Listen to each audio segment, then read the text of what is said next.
The date was November 24th, 1971, a quiet Wednesday before Thanksgiving. The kind of day nobody expects to become historic. At Portland International Airport in Oregon, a man walked up to the ticket counter for Northwest Orient Airlines. He wore a dark business suit, a white dress shirt, and a black tie clipped neatly at the collar. He gave his name as Dan Cooper and paid cash for a one-way ticket to Seattle. It was a short hop, barely 30 minutes in the air. On Flight 305, a Boeing 727, 36 passengers boarded that evening, along with 6 crew members who had no idea their routine flight was about to become the strangest case in American aviation history. Cooper took his seat in the last row, near the rear of the cabin, looking like just another tired businessman heading home. Nobody paid him any attention. Shortly after takeoff, he waved down a flight attendant named Florence Schaffner and handed her a folded note. Florence assumed he was flirting with her, so she slipped the note into her pocket without even opening it. Cooper leaned toward her and said quietly, "You'd better look at that note. I have a bomb." Florence opened the note and read it carefully. The handwriting was neat, almost too neat, like it had been written slowly and deliberately. It said he had a bomb in his briefcase and that she should sit next to him. She sat down beside him, still not entirely convinced this was real.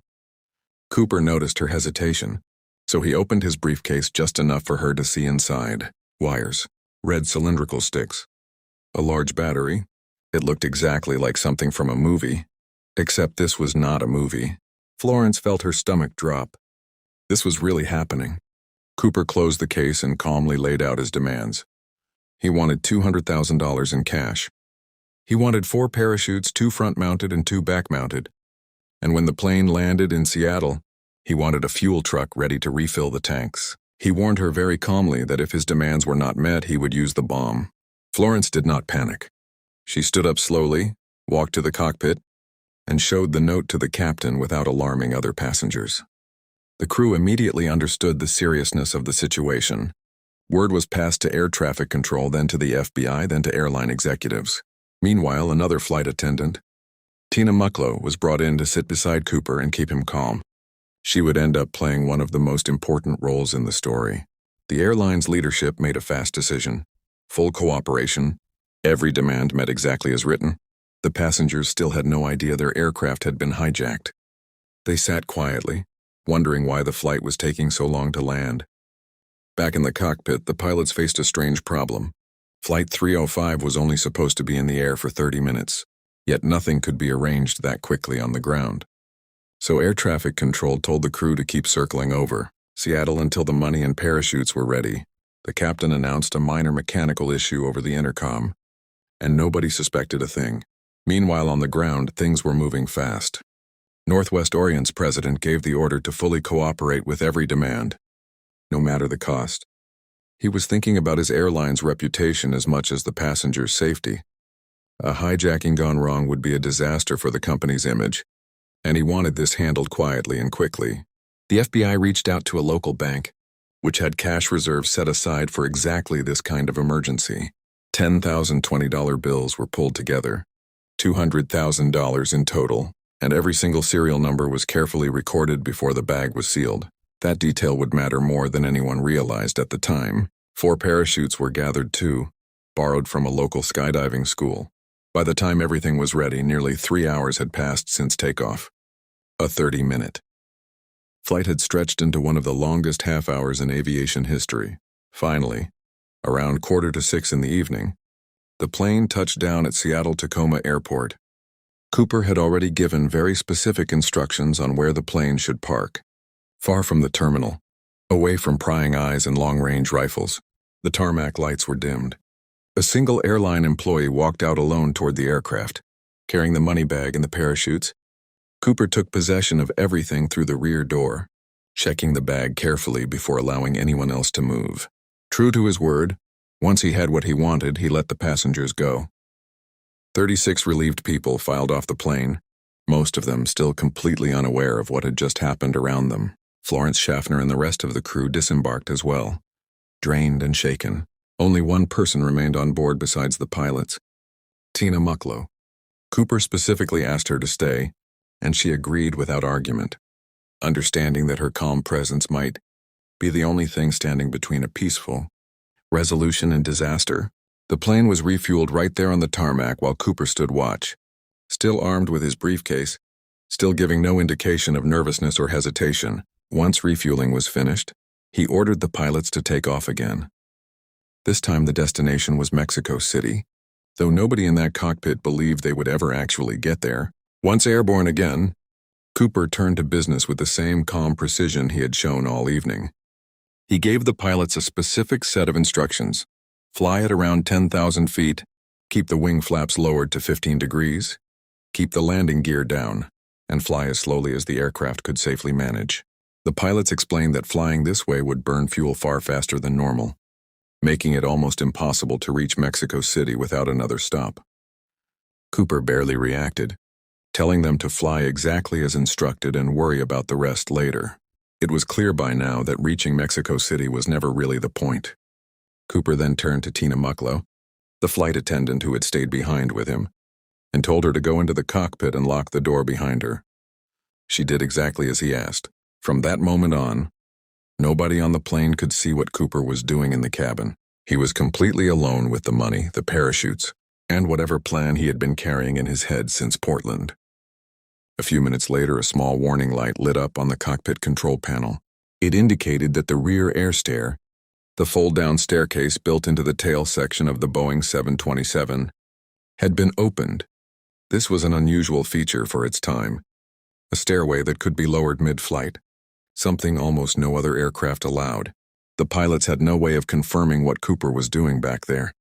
Since the cockpit door had no window in 1971, all they could do was fly and wait. At around 8:13 in the evening, the crew felt something. The tail of the aircraft suddenly tilted upward just for a moment, enough that the pilots had to adjust and re-level the plane manually. It was a subtle shift, barely noticeable, but enough to show something had changed the balance of the aircraft. Nobody heard a scream or a struggle.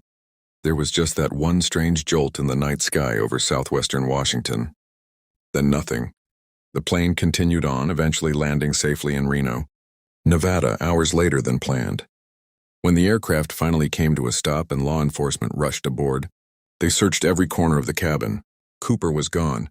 No struggle, no body, no sign of where he had gone or how. A few small clues turned up.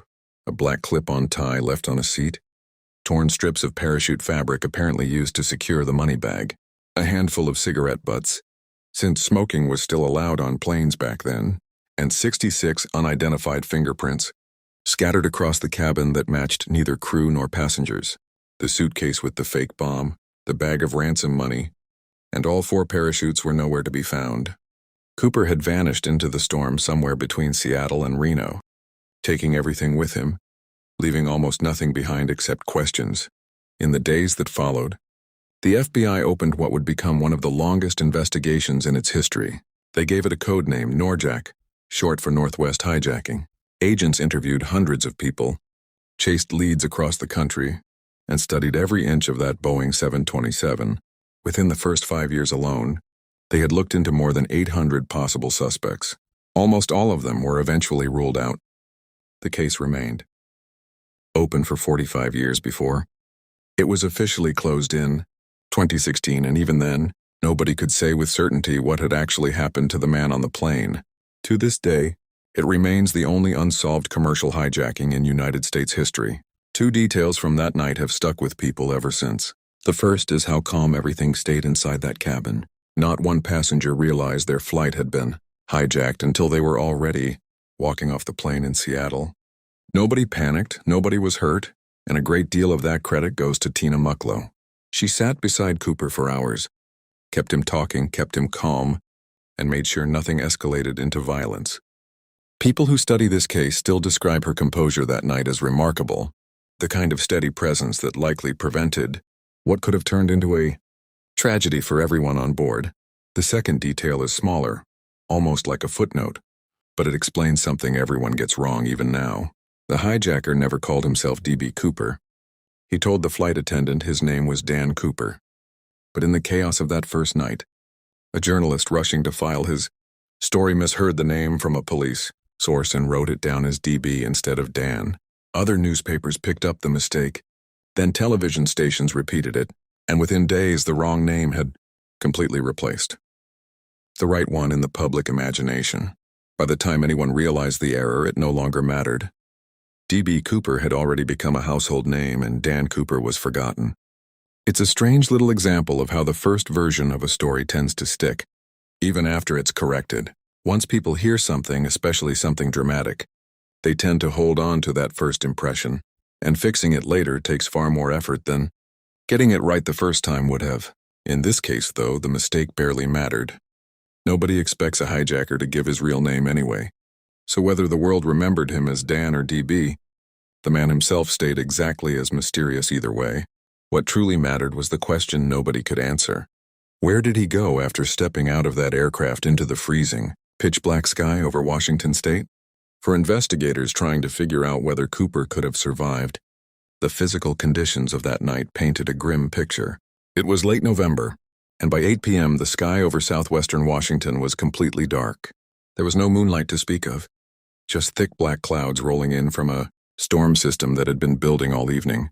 Rain was falling steadily, and at around 5,000 feet the cloud cover was so dense that visibility dropped to almost nothing. Whoever jumped that night would have been falling blind, unable to see the ground, the trees, or anything else below them. Then there was the matter of speed.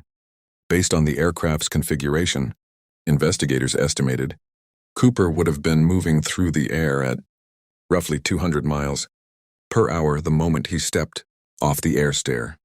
That kind of velocity, combined with freezing wind and total darkness, made for an extraordinarily dangerous exit even for a trained skydiver, let alone someone jumping in nothing but a business suit and dress shoes.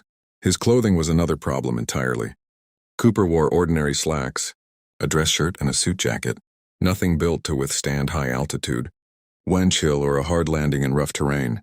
Experienced parachutists pointed out that jumping in that kind of attire, at night in a storm, was close to reckless, even for someone who knew exactly what they were doing and had trained for years. And then there was the terrain itself. The area below the flight path was a mix of dense pine forest, steep canyons, and several large lakes, all of it remote and largely unpopulated. If Cooper had come down in one of those lakes rather than on solid ground, his odds would have dropped even further. Water temperatures in that region during late November hover just above freezing, cold enough that hypothermia can set in within minutes of submersion. Add $200,000 strapped to his body, weighing roughly 22 pounds, and swimming to safety would have been nearly impossible.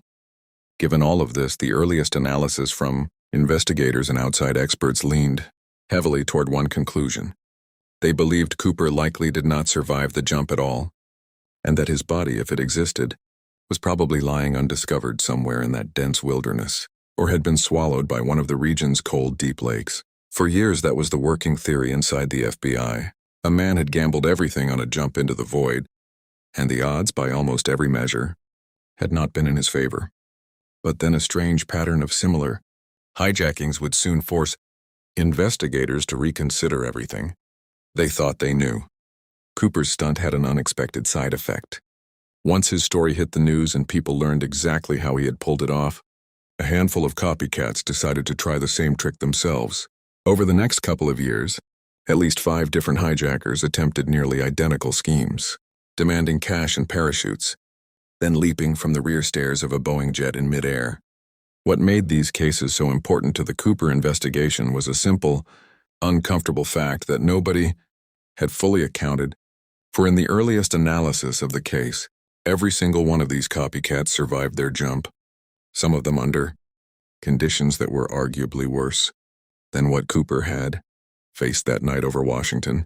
Take the case of Martin McNally, who hijacked a flight in June of 1972 using almost the exact same method Cooper had used 7 months earlier.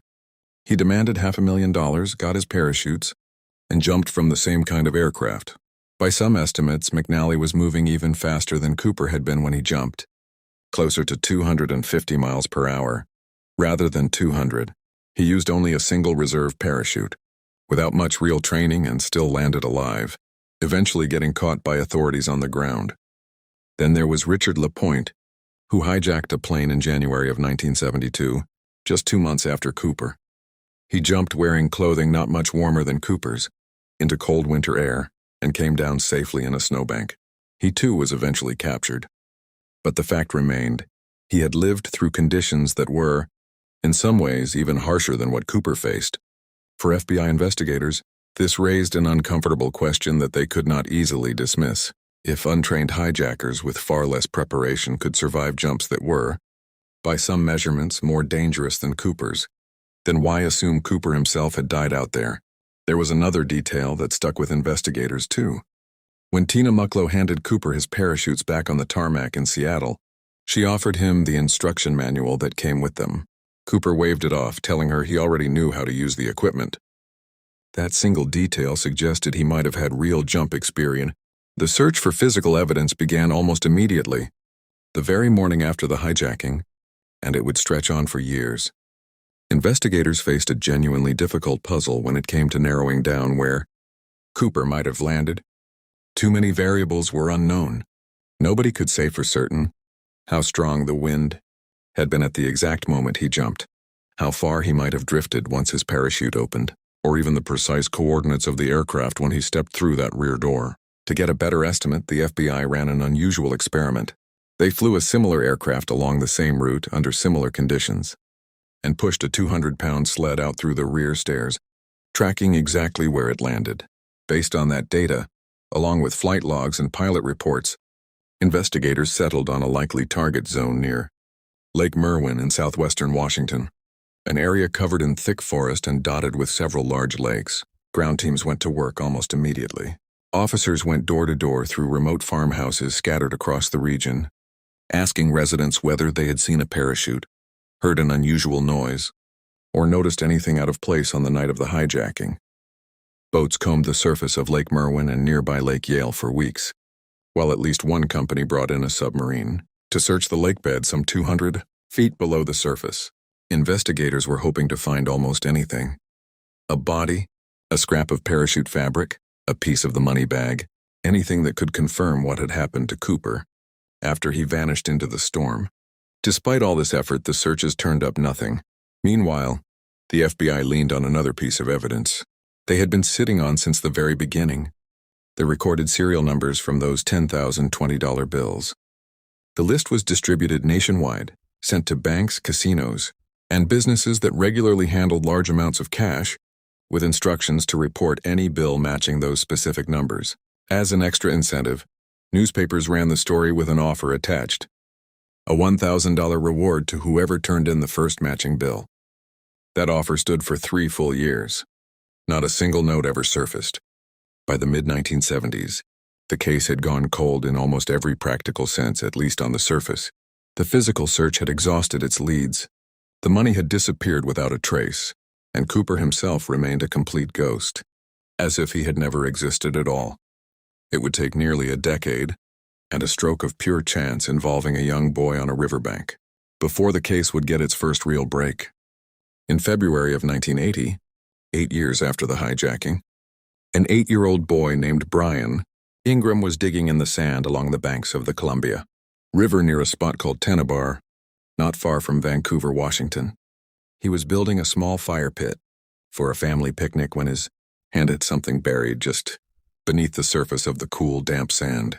Bundles of cash still held together with rotting rubber bands, deteriorated but unmistakably real $20 bills, exactly the kind that had gone missing 8 years earlier. When the FBI checked the serial numbers against their original list from 1971, the match was immediate and certain. This was Cooper's money. In total, investigators recovered $5,800 from that riverbank, a small fraction of the original $200,000, but enough to reignite the entire case. Around the same time, a commercial airline pilot named Tom Bohan came forward with information that would prove surprisingly important. Bohan had been flying another aircraft that same night in 1971, only a few minutes behind Cooper's flight and several thousand feet above it. He remembered the storm vividly, describing it as one of the roughest he had ever flown through in his career.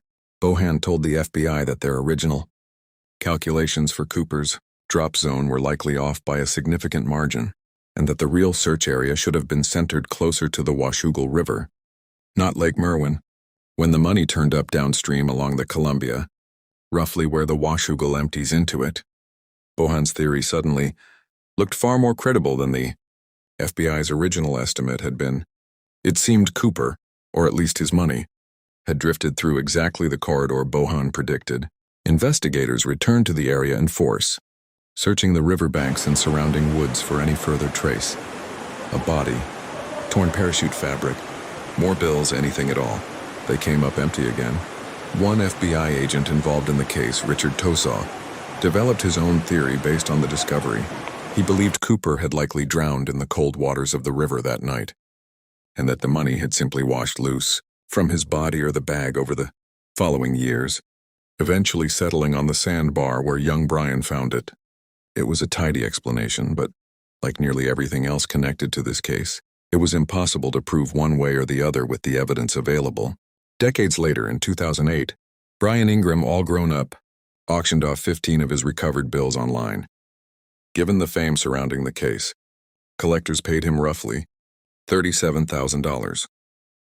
For those 15 $20 notes, a strange final chapter to a discovery that began as a child's lucky find on a riverbank.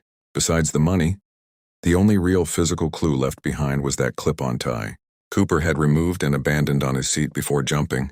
In 2009, a team of researchers, including a paleontologist, a scientific illustrator, and a metallurgist, decided to examine it under an electron microscope, hoping the microscopic particles trapped deep in the fabric might reveal something meaningful about the man who once wore it. What they found was intriguing. Traces of unalloyed titanium, along with aluminum and a titanium antimony alloy, materials that in the early 1970s were mostly found in aerospace manufacturing facilities. The theory that emerged suggested Cooper may have worked around aircraft production, possibly even for a company connected to Boeing. Given the region and the specific materials involved, it wasn't proof of anything specific, but it narrowed the kind of person investigators were looking for. Meanwhile, the FBI worked with surviving witnesses to build a composite sketch of Cooper's face, something that could be circulated publicly. Their first attempt, completed just days after the hijacking, was quickly criticized by witnesses as inaccurate. A second sketch, made roughly a year later, fared only slightly better. It wasn't until January of 1973, more than a year after the hijacking, that the FBI released a third and final composite that witnesses, including flight attendant Florence Schaffner, agreed was a much closer likeness. That sketch became the face most associated with the case ever since. Using that image and the broader profile investigators had built, the FBI eventually released a list of more than 800 possible suspects. Roughly 20 of them received serious, sustained attention over the years. One name that came up repeatedly was Richard Floyd McCoy, an Army veteran with parachute training who pulled off a strikingly similar hijacking just 5 months after Cooper's, demanding a large cash sum and jumping from a Boeing aircraft using the same aft stairs method. McCoy was caught within days, and for years many investigators suspected he might have been Cooper attempting the exact same trick a second time. However, the FBI eventually ruled McCoy out, citing witness descriptions that didn't quite match him in evidence, placing him elsewhere on the night of Cooper's original hijacking. McCoy died in a shootout during a prison escape attempt in 1974, and for decades that seemed to close his chapter in the story for good, at least as far as most investigators were concerned. That would not remain the final word, however, as newer evidence would later bring his name back into the conversation in ways nobody expected. Another name that resurfaced over the years was Robert Rackstraw, a Vietnam veteran with a record of fraud and explosives charges who had been high on the FBI's original suspect list back in the 1970s. Rackstraw was known for jokingly hinting to reporters that he might be Cooper, only to deny it firmly decades later when the accusations became serious. A television producer spent years building a case against him, eventually publishing a book and a documentary arguing Rackstraw was Cooper. The FBI, however, had already removed him from serious consideration years earlier, citing insufficient evidence, and officially closed the entire case in July of 2016. Rackstraw died in 2019, still publicly denying any connection to the hijacking, and the mystery remained exactly that, a mystery. But this story didn't end with the case closure. Just recently, new developments have reignited public interest all over again. Newly declassified FBI files released in the fall of 2025 offered fresh details about the Bureau's decades-long hunt, revisiting old suspects and confirming just how thin the physical evidence in this case has always been. Even after all these years of effort, more strikingly, reports from late 2025 describe an active reinvestigation centered on Richard Floyd McCoy, the same suspect the FBI had ruled out decades earlier. According to these reports, McCoy's own children came forward after their mother's death, reportedly presenting a parachute and logbook connected to the case, and forensic teams are now attempting to match DNA from Cooper's abandoned tie against McCoy's family line. If that match were ever confirmed, it would close America's most famous unsolved hijacking case more than 50 years after it began, though as of now no official confirmation has been announced. So here we are, more than 5 decades later, and the questions remain almost exactly where they started. Did a man really vanish into a storm with $200,000 and simply disappear forever? Did he drown quietly in a cold river, his body never found? Or is it possible that new science, sitting in a lab right now, is finally closing in on an answer nobody expected? What do you think happened to the man who called himself Dan Cooper that night? Let us know in the comments below. Thank you so much for watching this video all the way to the end. If you enjoyed unraveling this mystery with us, please hit that like button, subscribe if you haven't already, and share this video with someone who loves a good unsolved case. We've got plenty more mysteries waiting for you right here on the Revenge Hub, so stick around and we'll see you in the next one.